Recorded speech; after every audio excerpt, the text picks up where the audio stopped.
श्री गुरुभ्यो नमः। ओम श्री हरि विष्णवे नमो नमः।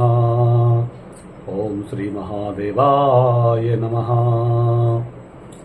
धर्म प्रेमी सज्जनों, हमारी एक दर्शक ने प्रश्न किया है कि गुरुजी, यदि हम घर गृहस्थी में हैं, घर में रह करके और नित्य में कौन सा पूजा करें कि सभी देवी देवता प्रसन्न हों और समय भी कम लगे, तो नित्य पूजा का हमको ऐसा कोई उपाय फल बताएं, मार्गदर्शन करें कि ताकि हम जो अपनी प्रतिदिन की पूजा है उसमें हमको अच्छा फल मिले और हम पूजा कर सकें। तो हम सभी YouTube चैनल वालों से, जो दर्शक हैं, उन सबसे हम आग्रह करना चाहते हैं कि कृपया करके इसको आप शेयर करें, इसको सब्सक्राइब करें, सदस्य बनें और आप जानिए कि धर्म की जो है 7 बातें वो क्या हैं जो हर व्यक्ति को प्रतिदिन करना चाहिए।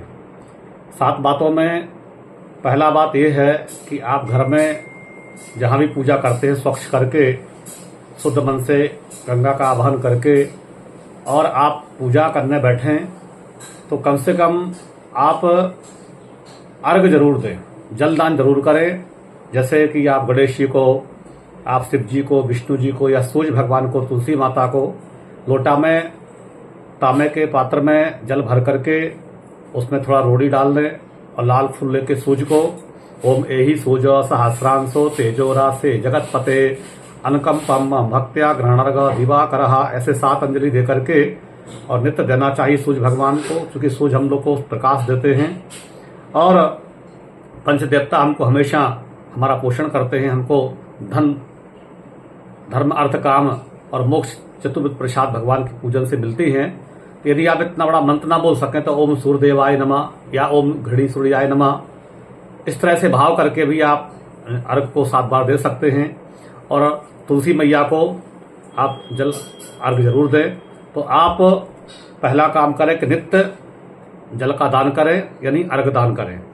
दूसरा आता है कि आप जब भी घर में पूजा करने बैठें तो अपना स्वच्छ आसन पर बैठ कर करके और दीपक जरूर जलाएं। दीपक में आप घी का दीपक रखें। घृत का दीपक रखने से घर में नकारात्मक जो ऊर्जा होती है वो निकल जाती है और सकारात्मक भाव जागता है। गाय का घृत बहुत व्यक्ति को, आपकी जो ज्योति है इसको भी दिव्य रखता है और घर का वातावरण को भी दिव्य रखता है। और आप एक तिल का दीपक भी जला सकते हैं। जैसे कोई हमारे घर में नकारात्मक चीजें हैं उनको निकालने के लिए तिल का भी दीपक जला सकते, और शत्रु भी आपके अगर कोई परेशान कर रहे हैं तो वो भी आपके शांत हो जाएंगे। तो आप घृत का दीपक जलाएं और तिल का दीपक जलाएं। तीसरा में है कि आप भगवान को नैवेद्य जरूर लगाएं। नैवेद्य माने कुछ फल है, प्रसाद है, ड्राई फ्रूट है, मिश्री है, मेवा है, किशमिश है, काजू है, जो घर में आपको भगवान ने दिया हुआ है वो आप निश्चित भगवान को कुछ न कुछ नैवेद्य जरूर लगाएं, जिससे आपको मनवांछित फल मिलेगा। चौथा में आपको है कि आप भगवान के बैठ करके भगवान के स्वरूप का, भगवान का ध्यान जरूर कराएं, भगवान की लीला का गुणवादन करें, भगवान की जय जयकार करते हुए भगवान का मनन चिंतन ध्यान जरूर करें। और 5वां है कि आपको जो आपके अगर कोई गुरुदेव हैं, आपको जप मंत्र दिया है तो उस जप का नियमित एक माला जपें। यदि आपके गुरु महाराज नहीं बने तो आप जिस देवता को ज्यादा मानते हैं, इष्ट मानते हैं, तो उनका एक माला लेकर के और नित्य जप जरूर करें। 6वां है कि आप होम, घर में जैसे गाय का उपला है, गाय का गोईठा है, कंडे हैं, अलग अलग प्रांतों में अलग अलग भाषाएं बोली जाती हैं, तो गाय से निर्मित जो बनता है उस उपले पे, उस गोईठे पे रख करके आप धूप रख करके, कपूर रख करके और देवताओं का आह्वान करके और घर से आहुति करें।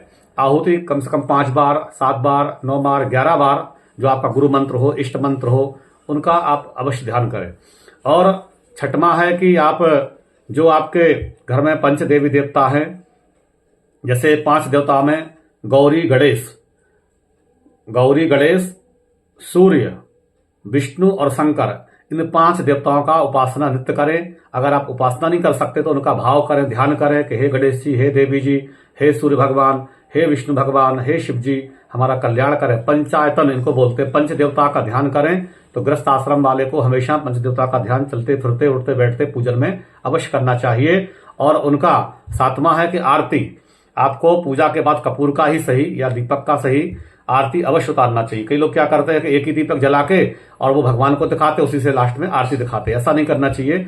भगवान के लिए दीपक अलग होना चाहिए और कपूर के लिए आपको चाहे कपूर जलाएं अथवा घृत का दीपक बनाकर कपूर रख करके और आरती में आप जो है ऐसे 7 बार, कम से कम 5 बार, 7 बार, 11 बार भगवान को निवेदित आरती दिखाएं और आरती दिखा के प्रदक्षिणा कर लें, भगवान से प्रार्थना मान लें, हे भगवान हमारे पूजन में जो भूल चूक हो उसको क्षमा करें। ऐसा करने से आपको कलयुग में जो आपको अश्वमेध यज्ञ का फल प्राप्त हो सकता है, इतना छोटा समय में, कम भाव में आपको बड़े बड़े जो सतयुग में यज्ञ होते थे, ऋषि मुनि करते थे, वो आपको कलयुग में भगवान के नाम आश्रय लेने से आपको फल प्राप्त होता है। इन्हीं शब्दों के साथ हम अपने भगवान के चरणों में नमन करते हैं। जय श्री कृष्ण, जय श्री राधे।